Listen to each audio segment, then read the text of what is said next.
Hum. Boa tarde a todos. Boa tarde. Eu vou fazer aqui uma, uma epígrafe, é, mas depois vou ver se eu dou conta dela, não sei. Mas me pareceu que tinha alguma coisa a ver com o que a gente vai falar hoje. Está nesse livro que a Luciana elogiou, do Alejandro Zambra, literatura infantil, que diz assim: com você no colo, vejo pela primeira vez na parede a sombra que formamos juntos. Você tem 20 minutos de vida. Foi ali, mas enfim, eu vou. Vocês viram pela chamada que o cartel do contemporâneo, que está estudando as questões psicanálise e contemporaneidade, vai fazer uma contribuição aqui para a gente tentar fazer algumas articulações com o luto. Então eu vou apresentar alguma coisa e depois vou passar para eles e depois a gente vai tentar fazer uma conversa, tá? Eu acho que vai ter bastante tempo para isso. Eu fiquei impressionada escrevendo, pegando as anotações que eu tinha de uma sessão clínica e também dos meus seminários desse ano, e como que eu estou falando de coisas muito repetidamente, muitas vezes estou retomando, e às vezes tem alguns parágrafos aqui que eu queria até que vocês anotassem alguma coisa que ficou resumida demais para que a gente pudesse abrir algumas conversas a respeito, né? Porque eu tive vontade de fazer isso durante a escrita, mas ao mesmo tempo eu já tinha escrito algumas coisas e aí ia perdendo o fio da meada. E então eu deixei para lá para a gente poder conversar. Então vamos lá. Uma sessão clínica me fez revisitar luto e melancolia, e vou trazer aqui algumas das reflexões produzidas ali. Por outro lado, a leitura da carta 52 me levou a uma nova volta em torno dos traços minêmicos intraduzíveis, aqueles afetos enigmáticos marcados no real do corpo, sem nome, que podem ganhar nome na invenção de saber, produzida pela elaboração do luto, da posição de objeto no gozo do outro. Estou aproximando a invenção de saber sobre os traços sonoros fora do sentido, que estão lá uma articulação do Lacan no seminário 21, ao que falamos aqui no seminário em outro momento como aquisição de Lalang, que eu trouxe isso do seminário 24. Então, eu queria que vocês se lembrassem do nó borromiano para pensar que o corpo ele é um elo imaginário que tem uma aproximação com o real e uma onde tem o gozo do outro, e uma aproximação, um enlaçamento com o simbólico, onde tem o sentido. Então, o que a gente tem falado aqui, que esses traços minêmicos estão ali esses traços minêmicos intraduzíveis estão ali no gozo do outro, né? Então, são as marcas da relação do outro com o ínfas e que não tem nome, né? E eu estou dizendo que o luto, numa análise, vai permitir dar nome a isso que não tem nome, né? A esses afetos enigmáticos que não têm nome. E estou também aproximando invenção de saber com aquisição de Lalande. Essa conclusão sobre o luto da posição de objeto no seminário de outubro me levou a algumas reflexões sobre o luto em uma análise e o que resta com risco de melancolia. A análise, se ela pretende a sua finalidade final, nos conduz necessariamente ao inferno do inconsciente mais arcaico, para que possamos nos deparar com a primeira escrita Niederschrift, a mais primitiva inscrição sobre a forma do signo do desejo do outro, responsável pela nossa constituição. Eu queria lembrar a alguns que me acompanham assim que lá no seminário 8, o Lacan fala do traço unário como esse olhar do outro, esse signo do olhar do outro, né, que toma o ínfans como seu objeto de gozo. É dessa fonte, resultado do esgarçamento dos invólucros de A, que numa contingência pode surgir o analista.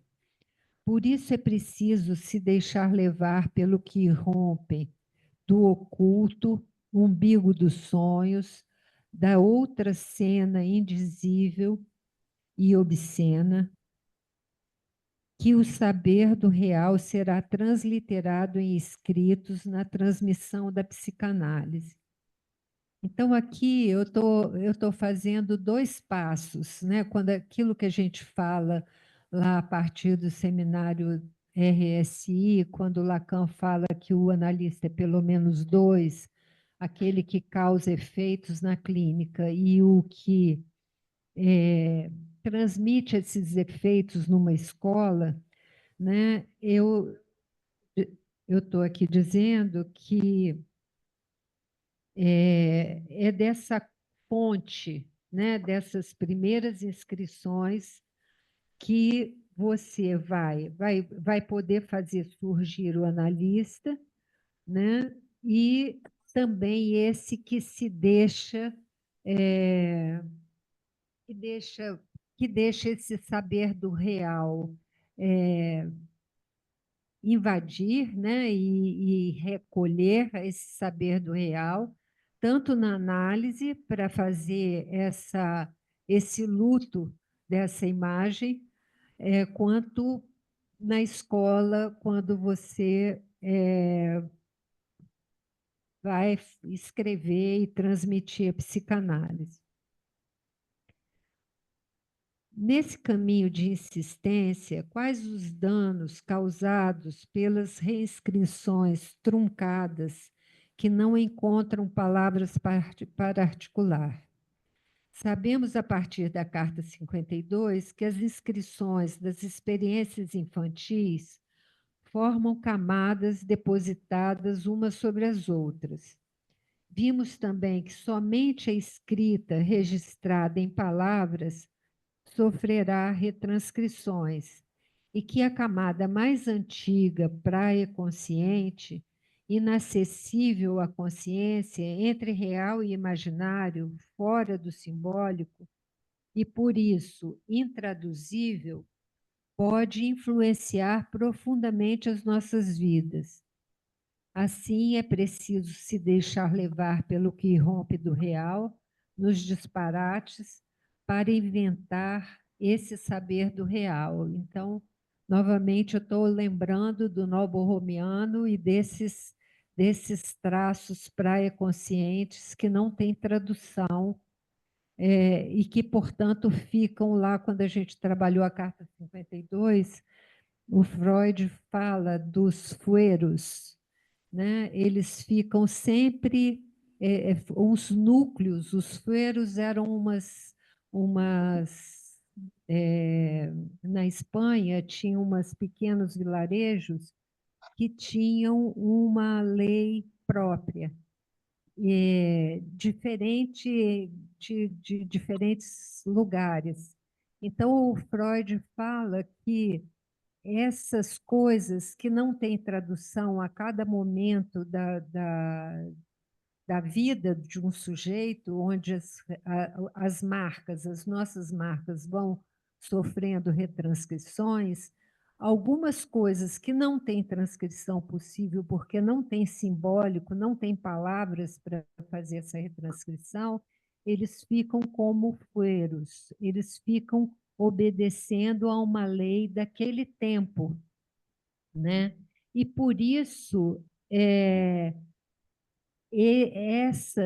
essas coisas indizíveis têm tantos reflexos na nossa vida, porque eles têm um funcionamento de um tempo que não é o tempo que estamos vivendo, né? Então, são as fixações pulsionais, ou não as lembranças, porque não são lembranças, lembranças são são traços minêmicos, mas que não têm palavras. E quando a gente fala de lembrança, em geral, a gente fala de algo que está traduzido em palavras.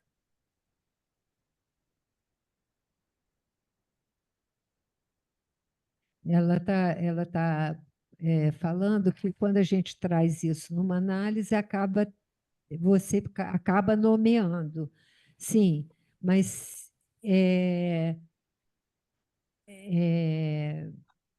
Mas também pode aparecer numa análise, agora pensando, quando você para, pode aparecer numa análise não em forma de palavra, mas em forma de sensação, de uma coisa, estou com incômodo, não sei o que é, no decorrer da minha análise apareceu isso, entendeu?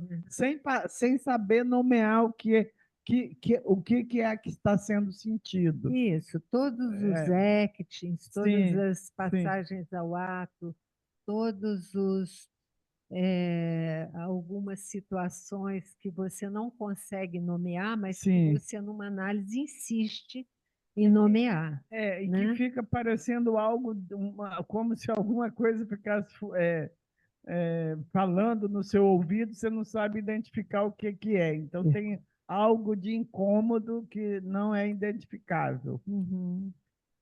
Eu acho que isso são os tais dos afetos enigmáticos que o Lacan fala no Sim. Seminário 20, né? Assim, são afetos que não estão na ordem do significante, né?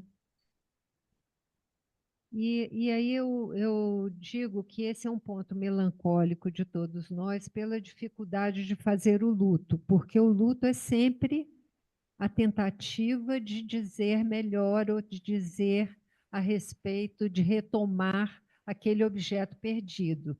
Se algo desse tempo, ele precisa ser nomeado ou ser transliterado de afeto para a palavra, né? Que é isso que a Lourdes estava falando, uma sensação ou um mal-estar ou todas as repetições que a gente tem com o analista, que são projeções, né, de outras relações, elas portam esse material e que a insistência faz com que a gente possa nomear e encontrar algo que estava ali por ser dito, né?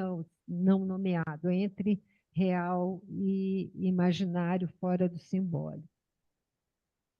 Vocês se lembram o que nos diz Freud sobre o trabalho de luto? Frente à perda de um objeto, a realidade demonstra claramente a perda, mas o reconhecimento dessa falta exige um trabalho para que a libido seja retirada desse objeto. O homem não abandona de bom grado uma posição da libido, nem mesmo quando um substituto já lhe acena. Essa oposição pode ser intensa, mas é normal que vença o respeito à realidade. Haverá nesse tempo um grande dispêndio de energia, quando uma a uma as lembranças e expectativas pelas quais a libido se ligava ao objeto são focalizadas e superinvestidas, processo muito doloroso que se estende até a conclusão do trabalho de luto, quando o ego fica livre e desinibido para novos investimentos objetais.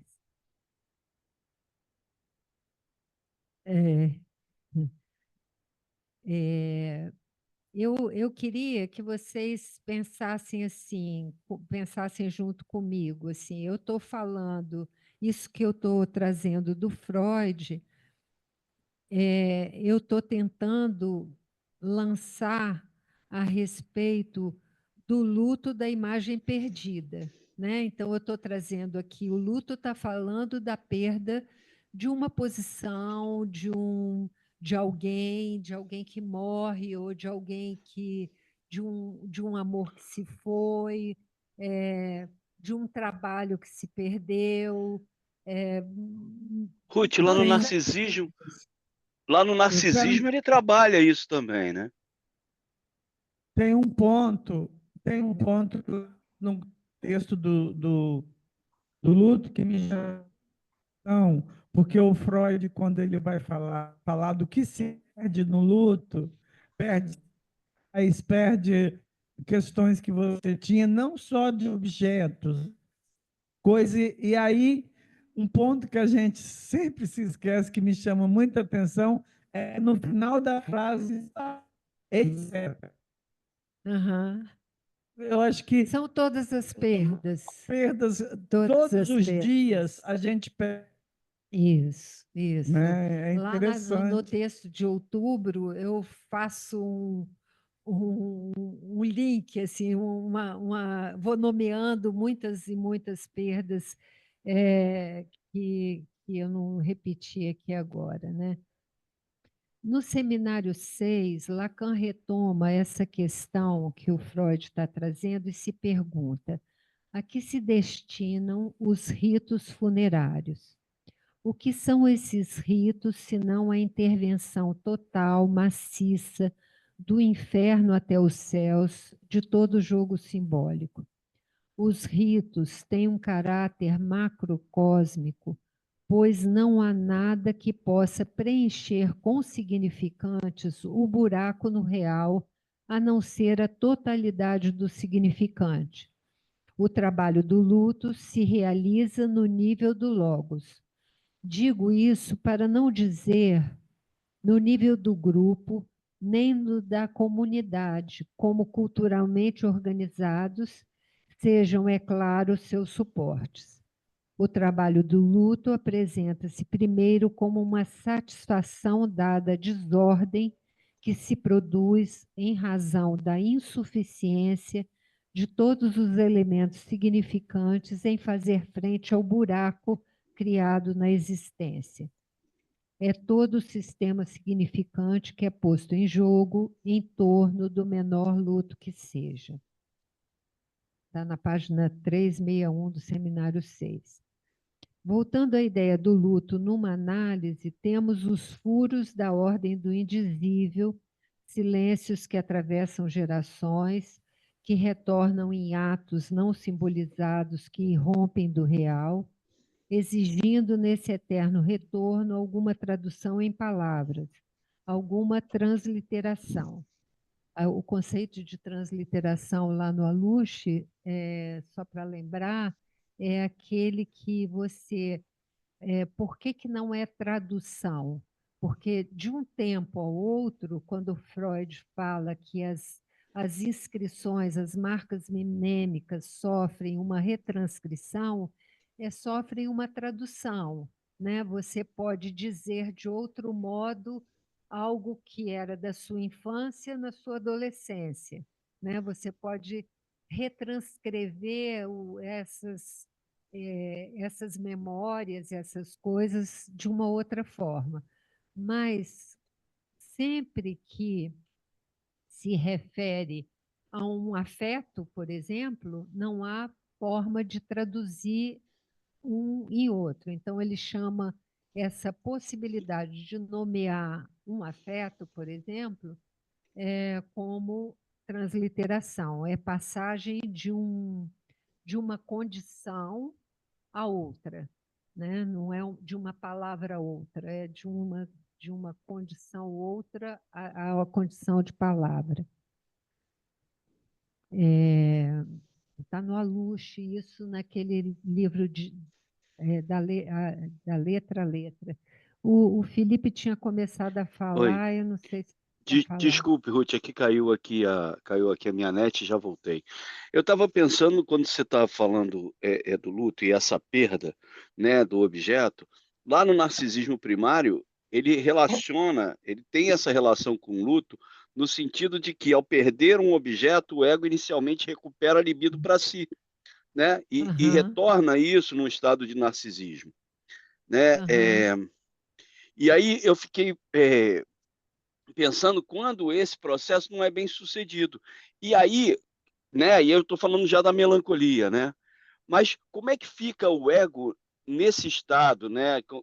Porque parece que fica numa questão muito patológica, narcísica, né? E é incapaz de seguir adiante dessa perda. Ele não consegue largar isso, né? Eu aham. não, eu estava tentando pensar um pouco mais nisso. Como é que fica nessa questão de poder é, é, realmente largar isso e ir em frente?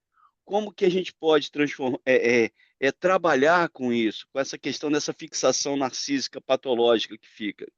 Que aí não é mais luto, né? É melancolia. Uhum.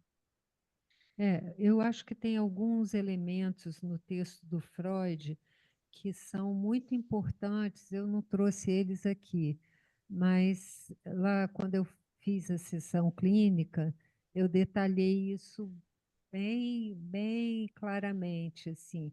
Uma das coisas é que na melancolia, esse objeto, você não sabe muito bem o que perdeu naquele objeto perdido, né? Uhum, uhum, uhum. Você vai trazer? Você não. Não, eu fiz, não, é porque eu fiz esse paralelo e ela falou que era interessante botar isso num quadro, mas eu achei que não, a gente não teria tempo para fazer isso hoje. E eu me dei conta, ao fazer essa aula, que, na verdade, nós estamos anunciando, e eu estou anunciando em nome do meu cartel sobre o luto, um trabalho sobre o luto na escola mais detalhado, porque um cartel está se constituindo em torno desse tema, aliás, dois cartéis, né? São Uhum. dois cartéis, tem um cartel que a Lígia está organizando e tem esse que nós, Felipe, Celeste e Elissa, nós estamos já estudando e recolhendo no Lacan todos os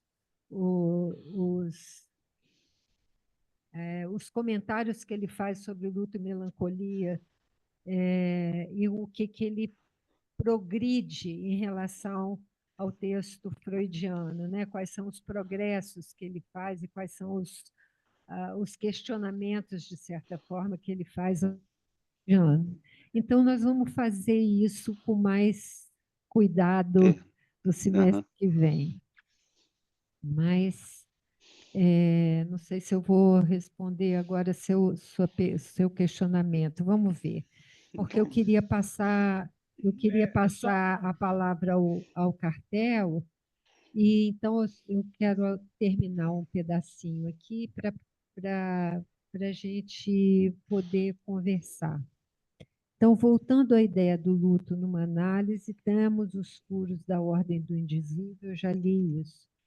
silêncios que atravessam gerações, que retornam em atos não simbolizados, que rompem do real, exigindo, nesse eterno retorno, alguma tradução em palavras, alguma transliteração. Esses silêncios podem ser ditos num xiste que toma posse de Lalang, dando nome ao que era puro afeto, pura sonoridade da relação com o outro. Então, novamente aqui, eu fiz uma relação do luto com invenção de saber e com aquisição de Lalang. Não sei se isso está ficando claro para vocês, depois a gente pode conversar. Lalang, seja lá o que for, é uma obscenidade. Eu acho que isso está no seminário 24. É 19/4/77. É o que Freud designa como a outra cena. Lacan produz um neologismo, uma palavra nova. L'autre scène, que reúne obscenité, obscenidade, outra, e scène, cena.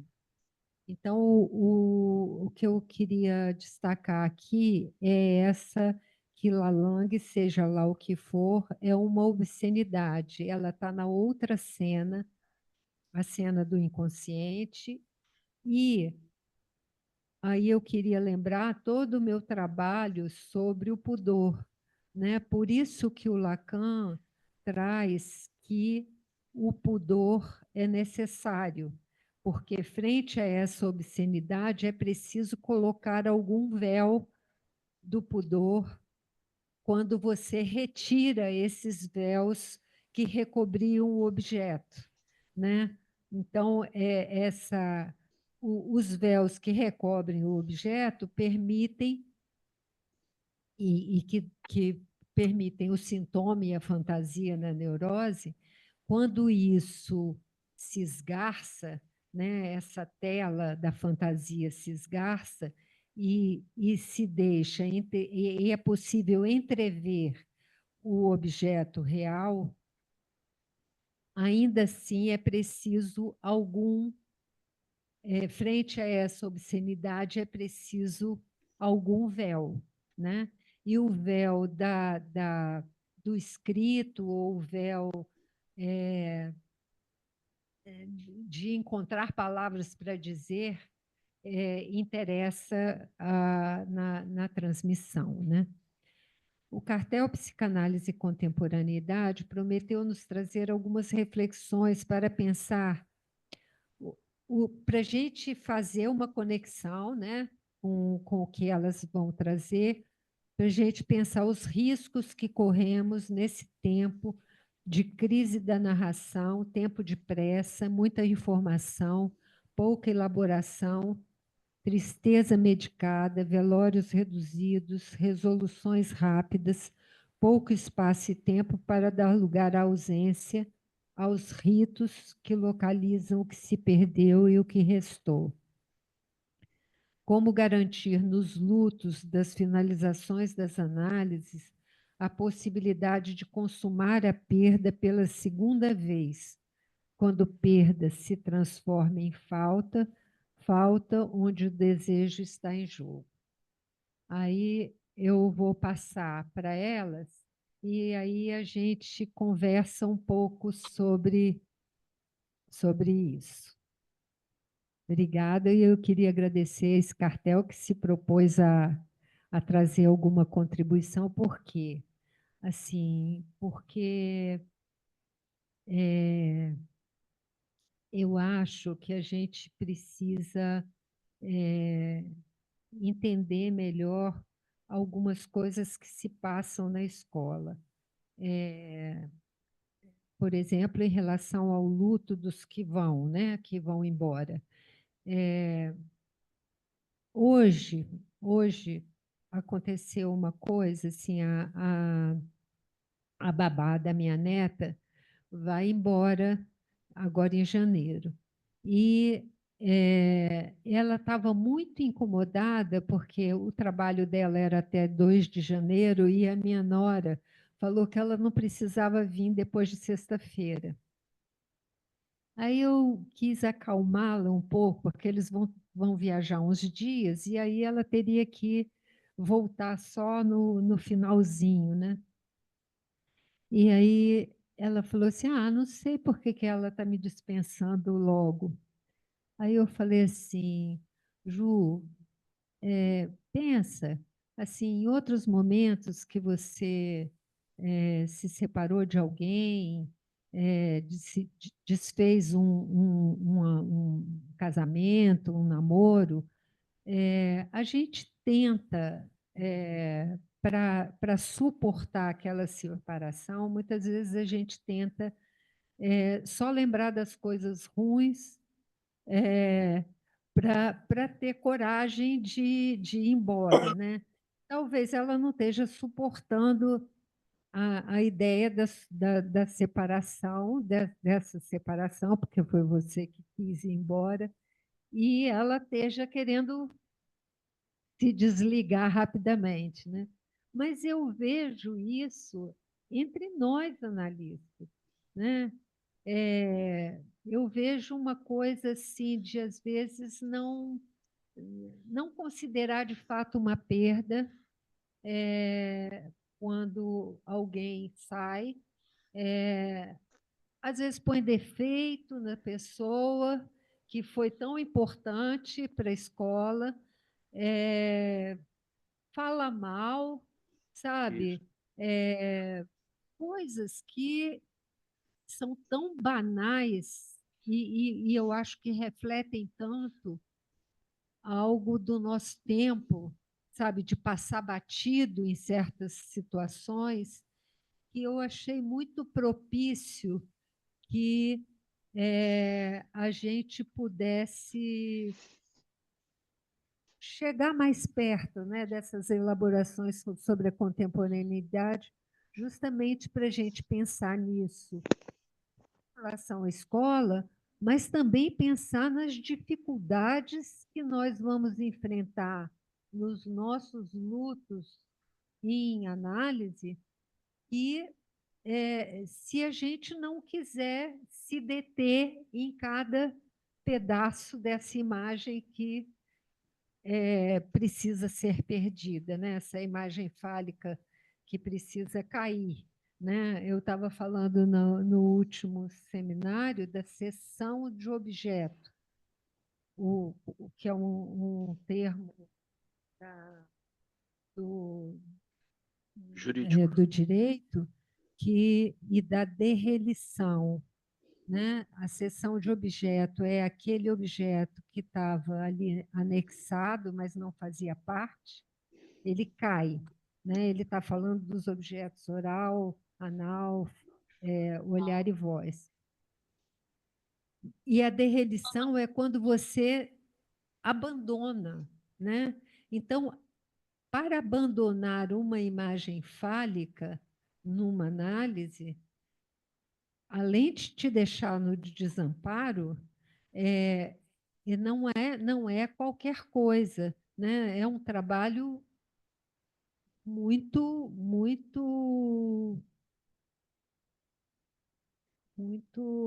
sério, muito, Doído, né? muito custoso, doído, custoso, isso, que custa. Lá no seminário 20, o Lacan fala do custoso e do gostoso, né? Uhum.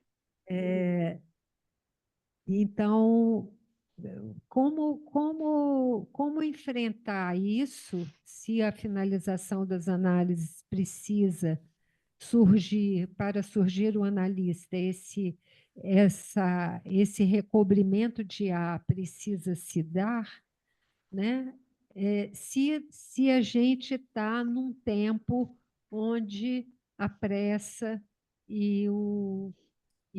os velórios encolhidos estão presentes, né? Então, eu vou passar a palavra para o Cartel e aí depois a gente conversa.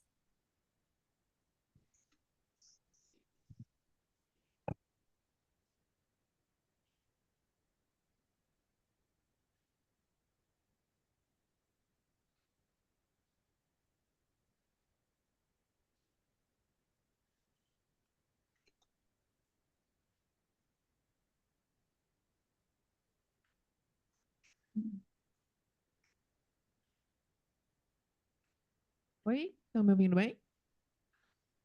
Oi? Uhum. Oi, tudo bem? Como você vai? Então, quer começar, Rosane? É, boa tarde. Fiquei muito feliz com o convite da Ruth para a gente falar um pouquinho, elaborar um pouco mais sobre o que a gente tem lido no cartel, e vivido também, porque eu acho que todo mundo, de algum jeito, quando a gente fala em contemporâneo, né, a Ruth até trouxe uma frase que ela falou bem assim, sobre o tempo que estamos vivendo. E aí eu fico pensando se o que é isso, assim, né? O tempo que estamos vivendo, dado que cada um vive na sua singularidade diferentes tempos ao longo do dia. Assim, o tempo que a gente vive pela manhã é diferente do tempo que a gente vive à tarde, à noite. É como se essa pluralidade de cada um, como que é isso quando a gente pensa, né? Tenta tornar isso num coletivo. E aí, é justamente quando pensa até em termos de historiografia, a questão da história do tempo presente, né? O que é o presente, senão uma soma de vários tempos que é de um passado, um futuro, que fica num ponto imaginário. Então, quando a gente vai tentando costurar isso assim e elaborando, o quanto que é complicado a gente, complicado no sentido de complexo e de muito importante. Alguém não está ouvindo? Tem alguém que não está ouvindo nada? Não, tá todo mundo ouvindo. Eu acho que sim. Tá? Uhum. Ah, então tá bom. Está ouvindo, Então, Felipe? então. Tô Tinha perfeitamente. uma frase lá em cima, ó. Aumentar o volume, não está ouvindo nada. Não, mas eu acho que já foi. Já foi. Vamos lá. Deixa eu fechar aqui. Pronto. É. Ah, tá. Ah, esse daqui. É porque eu tirei a voz aqui do computador por causa do eco que estava fazendo. Eu acho que agora já tirou. Aí, que eu reduzi ao máximo aqui o volume do computador, é por isso. E aí, enfim, então fica todo esse movimento, né? E aí, quando a gente pensa nesse tempo, uma coisa que essa, assim, tá para um coletivo, esse ponto dá essa aceleração, né? Foi curioso quando eu estava lendo o texto do Freud, aquele do mal-estar na cultura, e ele fala sobre a questão dos trens, né, dos meios de transporte, porque corpos passaram a poder ser transportados com uma rapidez, coisa que não tinha antes. E aí, quando a gente vai pensando nisso, a forma como a gente está nesse momento transportando imagens em tempo real, ou quase isso, é algo muito disruptivo, né? E a tendência é que isso seja cada vez mais acelerado. Eu estou lendo um livro sobre inteligência artificial do Michael Suleiman e a Mustafa Suleiman. Eu acho que ele é presidente da ex-diretor da Google, algo assim. Não tenho isso muito certo. Está ali. Mas que ele fala disso, que à medida que a tecnologia evolui, ela evolui mais rápido. Quando a gente para pensar nisso, como que a gente está nessa contemporaneidade lidando com isso, né? Aqui a gente tem se proposto. E aí conversa muito com isso do luto, porque será que tem tempo hoje para essa existência enquanto ser humano nessa questão desse luto, diante desse excesso de positividade, que é algo que o Byung-Chul Han traz muito na obra dele? Foi um autor que a gente leu bastante nesse cartel, falando sobre o contemporâneo, ele e o Agamben, e aí traz isso assim, né? De algum jeito, esse excesso de positividade, até em coisas bobas, mas que não são bobas, porque estão aí, do Instagram, por exemplo. Foi algo, essas coisas que surgem assim, de como vou ser triste ser tal coisa. E aí a gente pensa, como é possível não ser triste? Até em casos de luto, e as pessoas, na melhor das intenções, quando você está entrando no processo de luto, já vem com algo de positivo ali. Sendo que, às vezes, assim, não precisa ser positivo, não precisa falar que eu vou tirar alguma coisa de boa disso, porque às vezes não é sobre tirar algo de bom. Às vezes é sobre lidar com o mal-estar. Né? Isso que a gente fala que é tão caro para a psicanálise, o quanto que a gente, enquanto analista, vai construindo isso e sustentando esse mal-estar, não no sentido de melancolizar, mas no sentido de algo é importante acontecer para que esse tempo de mal-estar, isso possa ser minimamente elaborado e sustentado, né? Ao invés até em português, assim, quando a gente já pergunta, tá tudo bem, colocando um bem aí, né? Uma ideia de que algo venha de bom, dando pouco espaço até para vir algo diferente disso, diferente de como você está. E aí, como que vai ficando isso, assim, né? Essa redução que a gente vai trazendo, medicando, chegando na clínica e chegando na escola também, né? Eu achei muito importante quando o Ruth traz isso, é uma coisa que a gente conversa em cartéis, justamente sobre sustentar que as coisas têm seus tempos, né? Que não são os nossos. E aí, justamente lidar com isso que é o diferente. É mais ou menos isso, assim, gente. Eu marquei 500 mil páginas aqui do Byung Chul Han, mas acho que é bastante disso que ele coloca. Mas tem uma coisa curiosa que eu peguei, assim, revisitando a obra dele e tal, e lendo, é como ele constrói frases curtas. Isso, quando eu peguei para reler, eu falei, gente, que agonia. Porque é uma frase, um ponto, uma frase, um ponto, uma frase, um ponto, assim. São poucas vírgulas no texto, tem pouco espaço para respirar. Então, o quanto que isso vai sendo, né? E também uma obra bem fragmentadinha, assim, né? São vários livrinhos que ele vai escrevendo, cada livrinho com vários ensaios dentro. Então, até aquilo que a gente critica, né? Que a gente aponta, de algum jeito diz um bocado da gente, né? E ele faz um alerta. Talvez porque Aham. eu sempre olhei para esses livros dele, assim, é, porque é uma continuidade, né? Aham. Podia ser um grande livro, Sim. né? De muitas páginas, e ele faz essas pequenas doses como se a gente só tivesse paciência Uhum. para ler pequenas coisas, né? Sim. É. Aliás, tudo a ver com contemporâneo, né? Eu acho que ele também tem uma sacada junto com a equipe editorial, que é uma forma de se fazer ler, se fazer escutar. Porque no que ele vai dando em doses homeopáticas, a gente também tem um intervalo para pensar sobre o que ele escreveu, mas também temos essa coisa assim de não nos assustarmos com Uhum. o tamanho da obra e nos acovardarmos de lê-lo. Sim. E isso que Camila está dizendo, ele já abre o livro dele, um dos livros dele, que é a Aham. Crise da Narração, dizendo: atenção, narração, um pouco de paciência para narrar, por favor. E, portanto, paciência mediante o narrar. E se você me permite, Camille, uma das coisas que nós estamos conversando no cartel, o cartel é composto por mim, por Luciana Lima, Thalita e Camille Scarpati. As outras duas não estão aqui por motivos muito coerentes até com o tema que a gente está tratando, porque são as duas que estão com filhos pequenos e estão justamente nesse tempo do maternar, do cuidar, e que não puderam estar aqui agora, mas que fizeram parte o tempo todo do trabalho, né? Foi o lugar do tempo, o lugar da pressa e a ausência da possibilidade de construir narrativas. E ainda dentro do tema que estava muito próximo a gente, que era da maternidade, no caso das duas, do quanto que a gente vê hoje uma enxurrada, né, uma coisa encharcada mesmo, de cursos e receitas e mais receitas sobre o maternar, sobre as dificuldades com os bebês, sobre as mães, as formas de parto, de amamentar e pipipi, popopó.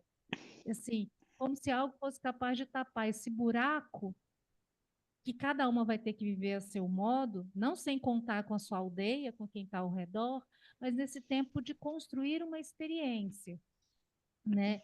E eu acho que atropelei você e,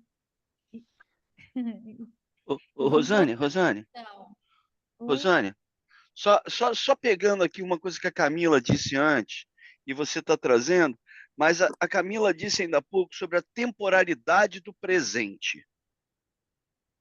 E aí eu ia perguntar como é que essa temporalidade do presente você consegue, ou o cartel consegue articular isso com o luto.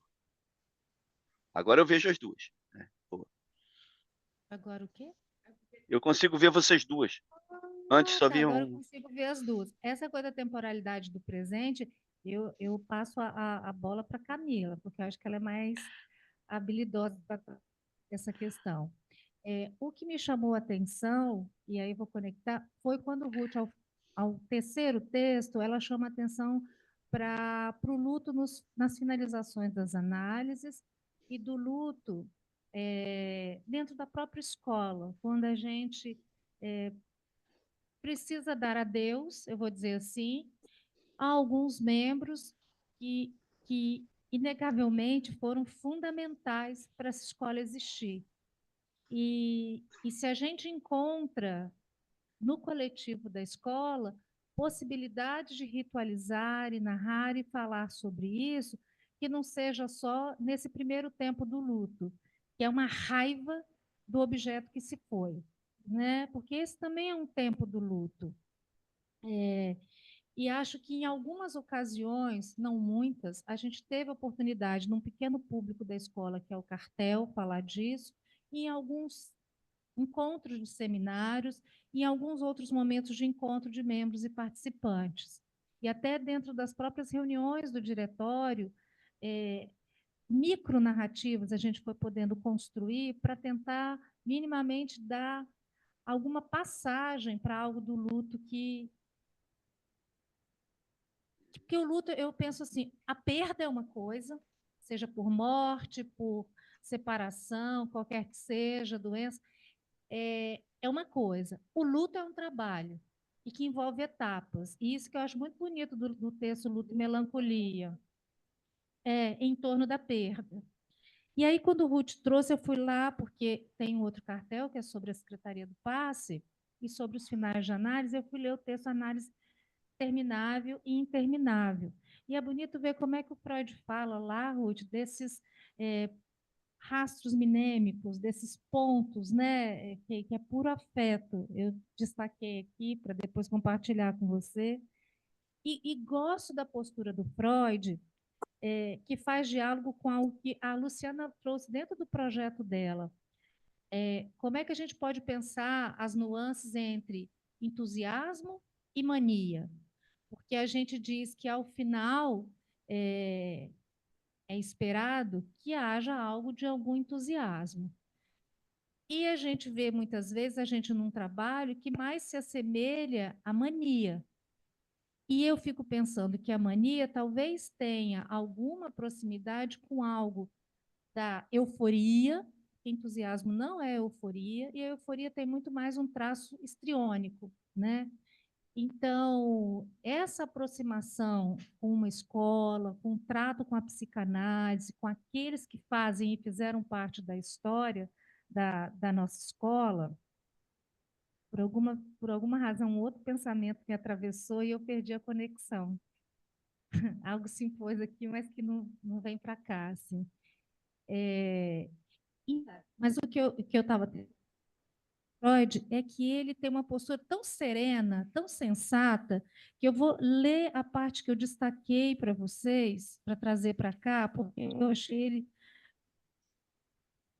valioso, porque faz muitas idealizações e talvez isso que nos leve a uma posição confundindo entusiasmo com mania ou com euforia.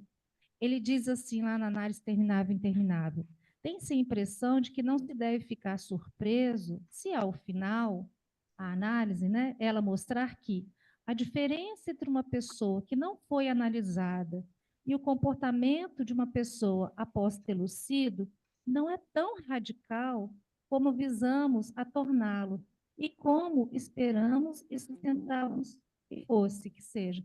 Eu fico pensando se a gente também, na nossa formação analítica, não precisa fazer um luto dessa ideia do furor por antes e que vamos sair lá na frente pessoas totalmente outras, com essa superidealização de uma higienização. Se também aí nós não precisamos fazer um luto dessa idealização, que o Freud trabalha aqui de uma forma tão serena, e não é pessimista a visão dele, é muito sensata e ele vai por A mais B, inclusive fazendo referência a esses traços que restam, E ele faz até algumas metáforas dizendo, mesmo a pessoa mais generosa, não sei o quê, por que que a gente estranha se eventualmente ela tiver algum ponto de avareza? Diz, há sempre restos. Então, eu acho que nós também, e eu digo isso por conta também desse cartel, eu digo que os meus cartéis eles vão conversando entre si, na minha cabeça e com os meus pares. Que a gente idealiza um tanto de que as pessoas, então, ao final das análises, as pessoas, então, que passaram em alguma posição no dispositivo do passe, que elas estariam, então, numa mudança muito mais radical. E se a gente também não precisa fazer o luto disso, e luto é trabalho, isso custa tempo, isso custa energia, isso custa dedicação. Então, me ajudou muito ler o Freud aqui e vi que ao final do texto você trata um tiquinho da mania, que é sobre o objeto ou as vestes do objeto. Também é um luto aí.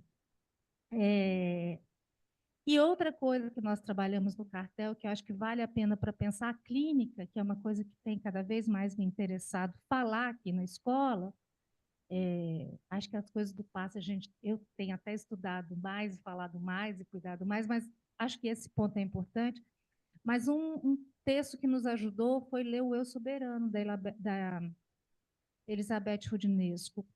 Ela trata ali das questões, né, do gênero, e no último dia do meu seminário eu trouxe 3 posições de 3 crianças em 3 famílias, dando uma notícia muito próxima a respeito da própria sexualidade e como cada família foi reagindo.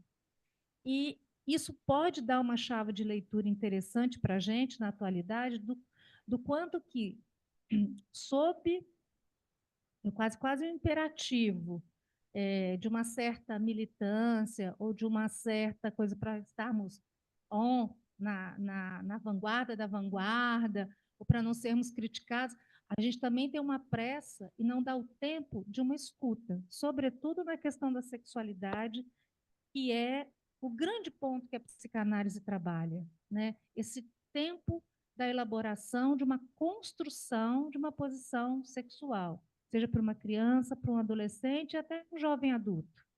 Então, essas coisas foram também muito trabalhadas e a gente teve uma apresentação também na Secretaria de Cartéis, onde a gente pôde trazer um pouco isso. Então, tinha a ver com a maternidade, tinha a ver com essas pressas e em se chamar, em dar logo um nome, né? Lembrei muito do caso clínico que você trouxe, então agora me encontrei, né? Eu sou bi-heteroafetivo, assim. Como se tratasse, então, de enfiar 1000 rótulos, né? Então, essa é uma questão que envolve o tempo de fazer uma elaboração, que eu acho que é um tempo do luto, né? Então, são algumas coisas que eu trouxe, fiz da narração do Byung-Chul Han, que eu gosto muito, e lá ele é carinhosamente chamado de Bicho Han. Então, eu vou devolver para a Camila e a gente vai trocando, mas eu acho que essa coisa que o Felipe perguntou, você está mais habilitada que eu. Isso do presente, assim, né, quando o Felipe fala, para mim, pelo menos, fica uma coisa muito muito tênue. O que é o presente, né? Assim, o que a gente porta no presente? O presente ele é construído pelo quê? Porque quando pensa num trabalho de análise, não tem como assim fazer isso que seriam outras propostas de escuta, não sei por onde que seria, de aquela coisa focada, assim, sabe? Uma análise ela se propõe a outra coisa. E tem uma coisa interessante que a gente nunca pergunta, assim, fala. É difícil até a gente precisar perguntar sobre o passado, porque o passado ele já vem numa análise, ele já aparece. Não precisa falar, mas conta aí, como é que foi lá, não sei o quê. Geralmente isso já vai vindo assim de um jeito que a pessoa, ela mesma já fala de alguma coisa, já fala, não, mas tal coisa é porque, nossa, eu lembro quando a minha mãe fazia aquilo e tal, e ela mesma já consegue, de algum jeito, ou muitos, fazer esse momento de remeter. Então, o quanto que esse passado ele está passado, o quanto que a gente presentifica ele o tempo inteiro, né? Até na própria linguagem. Isso. E também de um passado que às vezes a gente nem se dá conta do quanto que ele é constitutivo, assim. Aquela história que a pessoa escutou uma vez sobre o bisavô dela e o quanto que aquilo reverbera.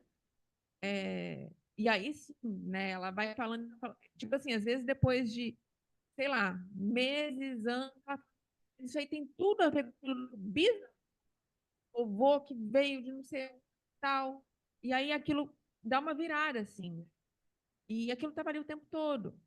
Então, eu penso que é muito complexo, assim, presente, até como objeto de estudo, não da psicanálise, mas da história, o presente, né? Assim, tem um ramo da história que estuda propriamente isso.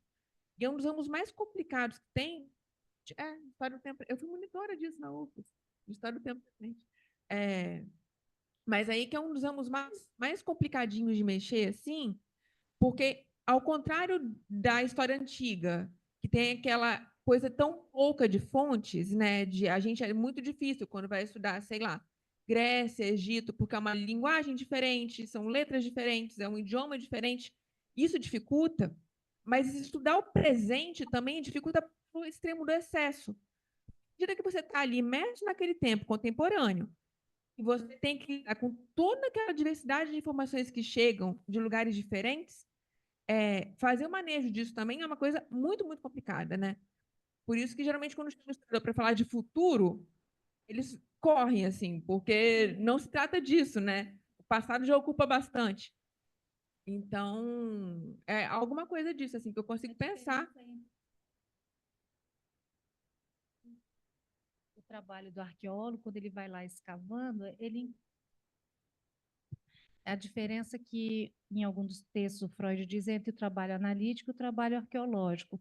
Quem vai lá escavar, geralmente encontra as ruínas, os restos, da forma como foram preservados e estiveram naquele momento anterior. Ele diz, no material psíquico, não se trata da mesma escavação, porque quando você vai buscar, o que você encontra é o material, mas com a força desse tempo presente, como se ele tivesse acabado de acontecer, embora em termos cronológicos ele tenha acontecido numa outra idade, num outro tempo. Então, é um tempo diferente desse de Cronos. Eu gosto dessa associação. Quando ele trabalha sobre a gradiva, é bonito porque ele, de alguma forma, traz isso, né? Sobre Pompeia, sobre aquela dos material psíquico, se você escava, o que você vai ter acesso é um material dinâmico, ele não está lá estagnado. E até aquilo que está estagnado enquanto um recorte, né? Assim, é como se fosse uma foto. Mas aquilo é muito diferente de um todo, né? Até porque quando a gente pensa no todo, o todo ele é intangível. Como que a gente colocaria num potinho uma vivência de alguém, né? Assim. E aí quando a gente pensa até na literatura, nessa questão da narração, conta-se histórias de uma coisa mais biográfica, mas ainda assim aquilo não consegue dar conta de tudo. A Paula mandou para a gente no Instagram e também mandou pelo WhatsApp da escola, compartilhando algo que ela viveu. E me parece que numa tentativa de transformar isso que ela viveu numa experiência. E aí, numa experiência no sentido de Walter Benjamin, que é poder construir alguma narrativa a respeito do que se passou. E eu até convidei ela para estar com a gente e falei: a gente não tem tempo para fazer essas coisas, de poder dar palavras, dar tempo para narrar algo que a gente viveu, porque viver uma coisa é diferente de contar essa coisa, transformá-la numa experiência, no sentido benjaminiano. E quando Freud inicia a análise terminável e interminável, eu acho bonito porque ele diz assim que a experiência nos ensinou que a terapia analítica, ou seja, a libertação de alguém de seus sintomas, inibições, anormalidades de caráter neurótico, é um assunto que consome tempo. Daí, desde o começo, tentativas terem sido feitas para encurtar a duração das análises. É bonito. Na mesma, ele desce e ele fala assim, do trabalho que o Otto Rank fez sobre o trauma de nascimento, e ele faz uma coisa que conversou muito, porque eu fui no mês passado, uma viagem aos Estados Unidos. Não era a minha primeira vez lá, mas eu pude ficar um pouco mais imersa na cultura, porque eu fui visitar o meu irmão, então eu fiquei muito no cotidiano. Ali, depois a gente foi para Nova York. Tá? E um desconforto que eu tive é que, mesmo nessas cidades maiores, como Nova York, Boston, eu senti falta de sentar num café, depois de ter olhado os pontos turísticos, sentar e ficar conversando com o meu filho mais novo, com o meu marido, sobre as coisas que a gente estava vendo. Até no Starbucks que a gente entrou, falei, ai meu Deus, vamos entrar, vamos sentar. Era só um balcão. Aí passou, estávamos nós lá em Nova York e tal, não sei o quê, a gente queria almoçar, mas a gente queria ir para um outro lugar, nananã, e fomos andando, andando, andando, andando. Desconforto, porque para o americano comum, eles não param para almoçar, para tomar um café. É muito diferente do europeu e até da gente aqui, mais latino-americana. E aquilo As está me gerando mineiras. desconforto, mais mineiro também. Daquela a gente gosta de prosear, dessa prosa que vai narrando, vai contando o caos e tal. Aquilo gerou. Daí, quando eu li o Freud, sim, ele diz que o trabalho do Otto Rank foi um produto de seu tempo, concebido sob a tensão do contraste entre a miséria do pós-guerra na Europa e a prosperidade dos Estados Unidos, isso lá depois da Primeira Guerra Mundial, porque depois teve uma crise grave nos Estados Unidos, mas rapidamente eles recuperaram esse modus operandi deles, né? E essa prosperidade dos Estados Unidos projetado para adaptar o ritmo da terapia analítica à pressa da vida americana. Eu falo, caramba, se ele estava dizendo isso há mais de 100 anos, que ele está lá em 1900 e não sei quanto, quando o Otto Rank fez, imagina hoje que é uma velocidade totalmente diferente é essa que a coisa da internet também trouxe para a gente, o avanço da tecnologia. Esse desconforto de não conseguir... A gente pegou uma pizza e saiu comendo, andando. Aquilo me deu quase como dizer minha mãe, uma congestão. Gente, as pessoas não param. E não é porque é um ritmo, essa pressa. Eu falo, a gente talvez esteja vivendo muito sob esse funcionamento e o quanto que o campo da psicanálise ele está a sustentar um lugar meio marginal mesmo, que é isso, consome tempo, a vida precisa de tempo. E aí, nesse sentido, eu acho que eu nem precisaria ir tão longe com o Byung-Chul Han, se vocês me permitem isso, mas eu iria ao Ailton Krenak, que é, vamos dizer assim, prata da casa, né? Um brasileiro, um indígena que vem trabalhando muito sobre essa outra temporalidade, que nos traz muito mais para o tempo mais dos rituais, né? Então, eu acho que, bom, era isso. Eu queria muito mais dividir essas coisas com vocês e dizer que, para mim, foi importante.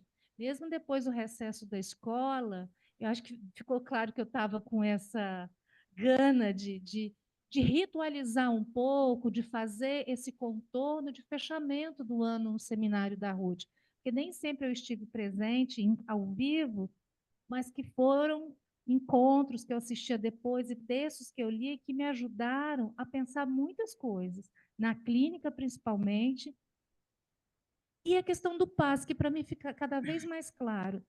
O passe se trata da clínica, gente. Idealizá-lo para outro lugar, eu acho que é uma forma de não querer saber dele, sabe? Então, é isso. Eu queria falar um pouquinho aí, dialogar com vocês um pouco, posso? Pode.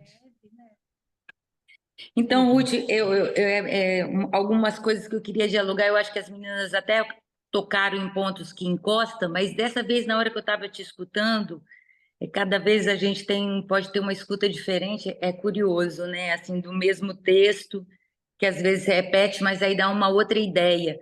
E aí, dessa vez, quando você estava... Depois, se puder colocar a câmera assim, abrindo para a gente ver Ruth também, isso é legal. E aí, é porque agora a gente tem um controlezinho aí, que aí a gente consegue localizar um pouco melhor a câmera. Então, aí eu achei muito legal quando você fala, eu acho que você apontou que Lalang, né, que é da ordem do obsceno, né, eu fiquei pensando que talvez até essa lógica do real mesmo, porque dessa vez, na hora que eu estava escutando seu texto, eu fiquei pensando que esse gozo do outro, como você colocou, né, que faz numa parte do nosso corpo, eu fiquei, na hora me fez uma pergunta assim, depois eu fiquei com ela durante todo o texto e ela foi se respondendo assim, se aproximando, que se poderia ser o gozo outro, o gozo do outro, O se gozo do depois outro e o gozo outro. isso, né? Se nessa lógica, após no fantasma, a gente vai localizar isso como gozo do outro, né? Porque, de certa forma, são marcas, né, que foram, que não foram simbolizadas, não todas fálicas, né? Não todas passaram pelo simbólico, né? Então, são marcas que ficam reaparecendo no decorrer de uma análise, igual você estava apontando, no decorrer da vida também, né? E que a gente vai tentando traduzi-las. E aí eu fiquei pensando que também, assim, talvez até esse ponto que Rosânia ligou um pouquinho, falou um pouco do entusiasmo, eu fiquei pensando que talvez ao final de uma análise, né, assim, e podendo elaborar e fazer o luto daquilo que a gente foi enquanto posição de objeto, a gente também libera uma energia e libera um pouco do medo desse gozo outro, né? Esse gozo outro que comparece, né? E que é com ele também que a gente vai começar a inventar, né? E que a gente vai trançar também um pouco, porque às vezes eu coloco esse gozo outro também próximo do real, Sim, né? sim. Então também é que se a gente está numa época, pensando aqui enquanto escola também, numa época onde a gente está um pouco mais com possibilidades de recolher o real, né? Ou um pouco mais desamarrado, ou com esse nó um pouco mais frouxo, né? Então, de certa forma, uma das possibilidades é a gente conseguir ter. Aí eu acho que converso com aquele texto também que eu encaminhei para você, que seria uma margem de liberdade que a gente vai ganhando, que vai dando a possibilidade de ser outra coisa, né? Que vai podendo, fazendo com que a gente possa inventar. Então, que a gente passe por esse luto de ser o mesmo, né? Daquilo que a gente foi na fantasia. Eu lembro que na minha época dessas quebras das fantasias, eu falava, ai, que saudade de mim, eu tô com saudade de mim, né? Tipo, essa vontade de um resgate daquilo que foi, porque nesse primeiro momento é muito trabalhoso, né? Também dar conta de tudo, de ir trançando, né? De ir se montando, de não se ver Tem um certo constituído em algum desamparo, lugar. né? Quando você perde essa que saudade de mim, assim, algum desamparo vem, né? Isso. Porque E você não até tem mais o recurso que você tinha da fantasia, que isso é do outro. uma, um assujeitamento ao desejo do outro, mas, ao mesmo tempo, é alguma... Zona É de o que te conforto. faltou o tempo todo, né? Isso. As nossas amparos, né? Os nossos. Então, voltar sem arrimo, como dizia Kierkegaard, lá na hora de se deparar com a angústia, né? E com o abismo, né? É trabalhoso, né? Então, assim, é preciso fazer esse tipo de enfrentamento, porque senão a gente fica nessa parte anterior, com essa saudade, né? Agarrado ali naquilo que foi, sem experimentar também algum dos benefícios de que estar disponível, com essa energia disponível para se ligar a outras coisas, né? Então, assim, se a gente reler de novo esse texto que você trouxe hoje para a gente, dá para a gente fazer essas ligações também, não só com a lógica do simbólico, assim, da época da análise, né? Assim, mas também um pouco disso que se desnodula e se nodula em outros tempos, porque também isso se liga aí com o que ela está chamando do presente, né? Porque também, durante um tempo, eu fiz um cartel sobre o tempo, né? E onde o que eu fui chegando nessa lógica do tempo? Que também o tempo, ele é nos dado, a gente vai se submetendo ao tempo do outro, o tempo do social, o tempo da nossa mãe, o tempo, né? Os tempos do outro. E o que é respeitar uma lógica do próprio tempo, né? E você marcar o seu próprio tempo, né? Então, tem essa coisa que é ir ganhando essa presença, e ganhando, de alguma forma, uma presença para poder construir savoir-faire, né? Savoir-faire que o Lacan fala. Alguma coisa desse saber fazer ali, também nesse movimento para com a vida, né? E não ficar preso aos ciclos das repetições.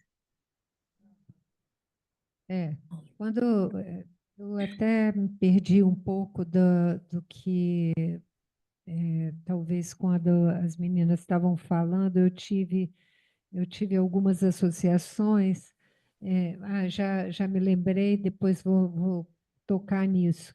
Eu acho que você tem razão, Luciana, assim, a gente precisa, eu lembro quando eu trabalhei aquele texto do Agamben ai meu Deus, das profanações, né? É preciso profanar a verdade sagrada do que o outro disse de mim, para que eu possa encontrar alguma coisa outra, né? E aí você fala desse gozo outro, né? Que não é um assujeitamento ao outro, né? Ao desejo do outro, né? Uhum. E essas profanações, elas são necessárias, porque mesmo a herança desses significantes do outro, você só pode, de fato, se servir da herança se você não está completamente alienado a elas, né? Você pode trabalhar com elas, né? Fazer outra coisa daí. Com os Mas nossos afetos também, né? Porque se eles estão sempre amarrados ou aprisionados ou até recalcados, a gente não pode fazer com eles, né? Esses dias eu vi Fernanda Montenegro, ela, em algum momento ela se emocionou numa coisa, aí ela disse: se a emoção me toma ainda, é porque eu estou no caminho certo.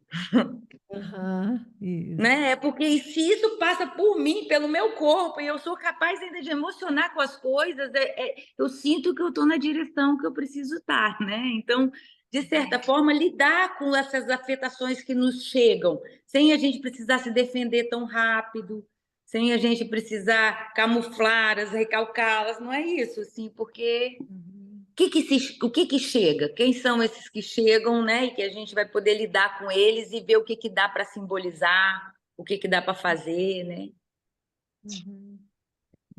Uma das coisas que eu tinha lembrado aí, já mais em relação ao que a Rosânia estava falando e a Camila, é que quando eu trabalhei pela primeira vez esse texto do Seminário 6, quando Lacan está falando do Hamlet, e ele fala dos ritos funerais, eu fiz uma relação disso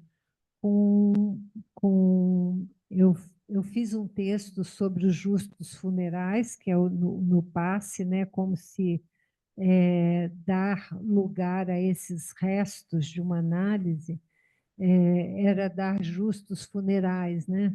E falei disso a respeito da publicação também, porque se a gente não recolhe tudo isso que a gente produz, tudo isso que a gente pode tirar da experiência analítica, você, de certa forma, abandona, né? Assim, deixa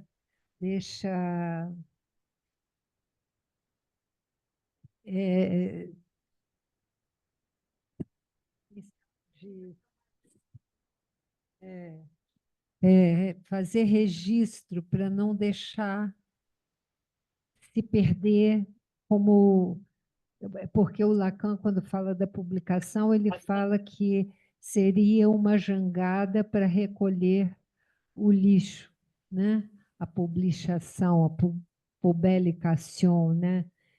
Por que ele chama de lixo? Porque isso não teria grande interesse para as grandes editoras, né? Tem que alguém que tem o amor pela psicanálise fazer essa insistência, porque senão as grandes editoras não vão ter interesse por isso, né? Não é mercadoria, né? A mercadoria fica nunca vai ser best-seller, né? Então é um pouco isso, assim, que eu sempre tomo um cuidado com. Eu tenho duas coisas. Uma, aquele texto do Agamben, do contemporâneo, que fala assim: o contemporâneo é aquele que consegue enxergar no escuro do seu tempo, lançar alguma luz sobre essa escuridão, né? Isso que aparece para a gente como a pressa, a tempo, a crise da narração, tudo isso, o que isso, esse excesso de selfies, por exemplo, que é uma coisa que me incomoda bastante, assim, o que isso esconde, sabe? Isso Já desliguei. isso revela alguma coisa. Oi. Agora, a Celeste tinha feito uma pergunta que ficou perdida lá atrás. Você ainda quer falar, Celeste? Não, não, eu acho que estava mais. bem naquele momento, né? Mas tudo bem, tudo bem. Estou gostando muito desse intercâmbio aí entre os dois cartéis, né? Eu acho muito importante que a gente possa fazer esse tipo de troca. Antigamente, a gente tinha na escola o intercartel, né? Que eram cartéis que dialogavam entre si quando estavam estudando o mesmo assunto, né? Que era, às vezes, eleito pela escola, a temática. E aí isso me pareceu um pouco essa ideia de fazer essa troca, porque fica cada cartel estudando no seu canto e às vezes tem coisas que são preciosas, que precisam ser trocadas, né? E que então, quando acontece uma oportunidade dessa, é muito gostoso, é muito bom, né? Muito bom, né? Obrigada a você, Ruth, né, que está sustentando isso, e Rosânia e o cartel aí com as meninas, né, Camila. hã? Luciana, Camila. Com Luciana, Luciana, Camila. com Camila. Aliás, Camila, parabéns, né? Você foi nomeada semana passada, né? A ME da escola, né? Então, quer dizer, que bom, né? Que os novos, os jovens estão chegando, dando essa potência, essa força aí, né?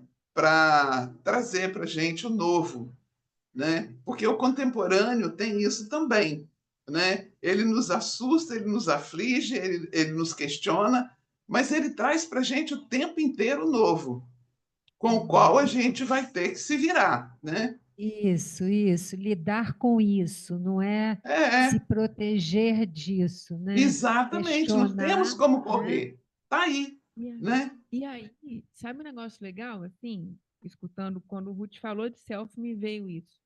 Porque o Bianco Churran fala também, né? A gente fala muito disso, dessa exposição excessiva nas redes sociais, selfies.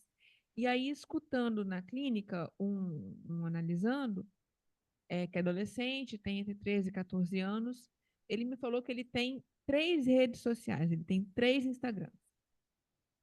Tem o da família, olha, mas é genial a ideia que eles têm, e está acontecendo isso, é o jeito que eles estão dando. Que esse novo vai, né, assim, eu aprendendo com esse novo. E aí o jeito que eles estão dando são 3 Instagrams. Tem o da família, aí nesse tem pai, mãe, tio, padrinho, todo mundo. Aí tem o do pessoal da escola, ele faz o filtro, ele vai lá e reduz. Então, se no primeiro tem 1.000 pessoas, nesse segundo, ele é privado e tem, sei lá, ele tem algo em torno de 100, 200 pessoas. E aí tem o que é dos amigos. O dos amigos tem 30 pessoas. E aí eles vão dando esses jeitos, inventando, porque eles estão imersos nesse tempo, muito mais do que a gente, de algum jeito. Eu não passei minha adolescência com telefone, com internet, essas coisas todas.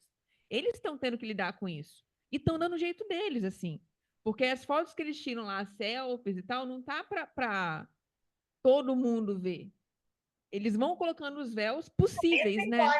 E aí, recolher isso, assim, eu achei... Foi. E aí, recolher isso assim, foi muito legal, porque eu falei, gente, eles estão dando o jeito deles, estão inventando e fazendo com o tempo que eles estão. Né? Eles estão sendo adolescentes nesse tempo. Então, os efeitos disso a gente está colhendo e vai colher. Mas algo está conseguindo ser manejado, sabe? Eu não fazia ideia, assim. Aí eu falei, deixa eu ver esse negócio. E me mostrou lá no telefone, tipo, 3 Instagrams. E ele dá um jeito de mexer naquilo. Então, é curioso. Uma trabalheira. Eu não dou conta do meu Instagram. Para ter o filtro, ele filtro, assim. Ele falou, quero me expor, mas para alguns.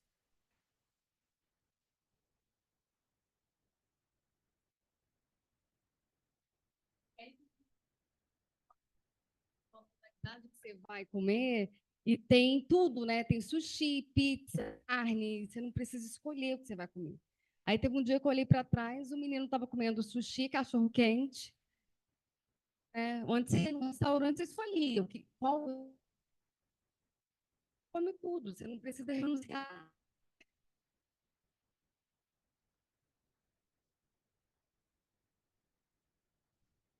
Bom, gente, para quem não chegou aqui, a Camila hoje ganhou um IP que eu plantei, a semente.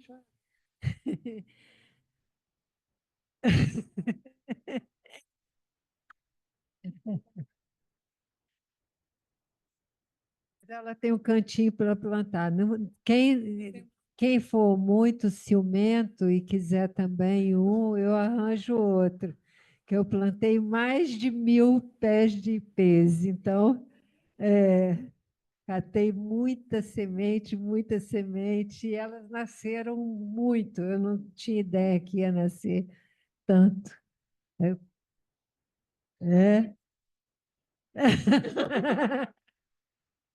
Mas você vai plantar onde? Você tem terra?